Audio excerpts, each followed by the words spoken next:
उत्तर प्रदेश के मुख्यमंत्री योगी आदित्यनाथ ने रविवार को महर्षि वेद विकास धाम के पास नैमिषारण्य में आयोजित स्वच्छता जागरूकता कार्यक्रम और एक जनसभा को संबोधित किया।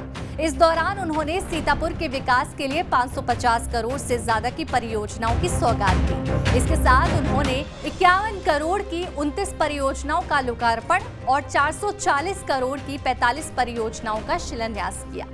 इस दौरान मुख्यमंत्री ने सभी से सीतापुर को स्वच्छ और सुंदर बनाने की अपील के साथ ये भी कहा कि जितने ही स्वच्छता हैं, इनको कम से कम वेतन की गारंटी सरकार देगी। इसके लिए कमेटी गठित की गई है और उसकी रिपोर्ट को सरकार जल्द ही लागू करेगी।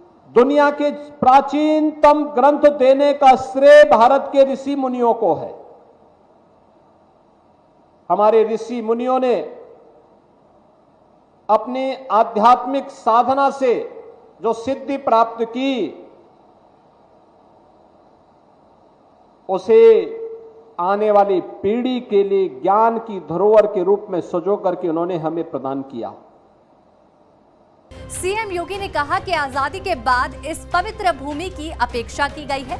सीएम योगी ने कहा, जिस तीर्थ की महिमा का गान संत तुलसीदास जी ने रामचरितमानस में किया है, वहां आना उनके लिए सौभाग्य की बात है। उन्होंने कहा, असुरी शक्तियों के खिलाफ महर्षि दाधीच के त्याग और बलिदान की एक भूमि और शंतु जी ने शौनक आदि 78,000 ऋषि मुनियों को पुराण की कथा सुनाकर भारत की ज्ञान परंपरा को धरोहर के रूप में आने वाली पीढ़ी को देने के लिए लिपिबद्ध करने के कार्य को आगे बढ़ाया था।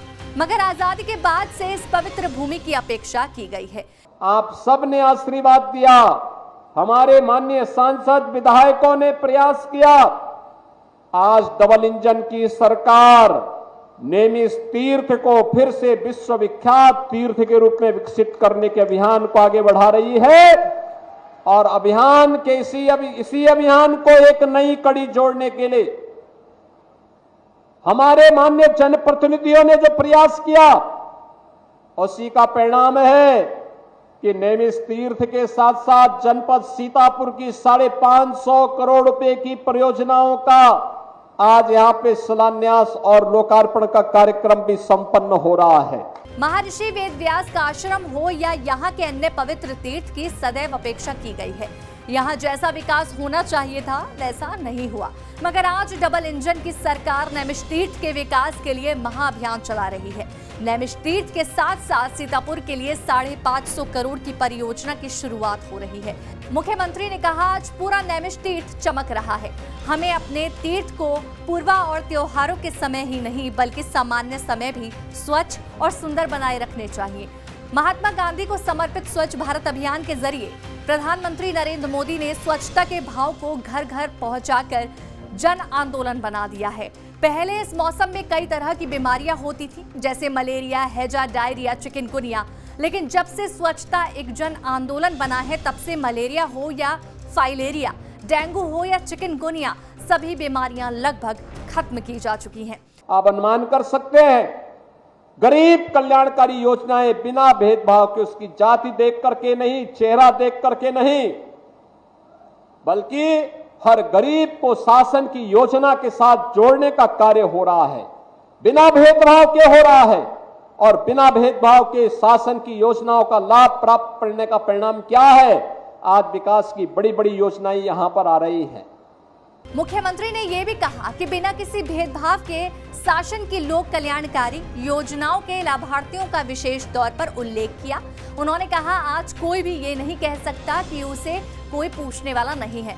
हर स्तर पर सहयोग के लिए डबल इंजन सरकार तैयार है। उन्होंने बताया कि सीतापुर में पीएम आवास के लिए 2,34,800 से ज्यादा परिवार को एक मकान देने का काम हुआ है।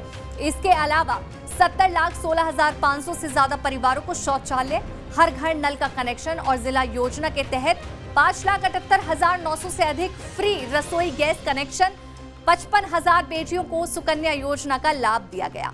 मुख्यमंत्री ने इसी तरह बिजली कनेक्शन, किसान सम्मान निधि, प्रधानमंत्री गरीब कल्याण योजना, सुनिधि योजना, कौशल विकास योजना, मृदा कार्ड सहित कई जानकारी योजनाओं के लाभार्थियों की चर्चा करते हुए कहा कि यह सभी योजनाएं आज बिना भेदभाव के दी जा रही हैं। मुख्यमंत्री योगी ने व्यापारियों, पुजारी, पंडे वाली स्वच्छता कर्मियों को आश्वस्त किया है। डबल इंजन की सरकार सबके पुनर्वास की व्यवस्था करेगी। उन्होंने कहा जिस दिन यह जनपद के विकास की योजनाएं प्रभावी ढंग से मूर्ति रूप लेंगी, उस दिन सबकी आमदनी कई गुना बढ़ जाएगी। मुख्यमंत्री ने सभी से नैमिष तीर्थ की स्वच्छता पर विशेष ध्यान देने के लिए कहा है।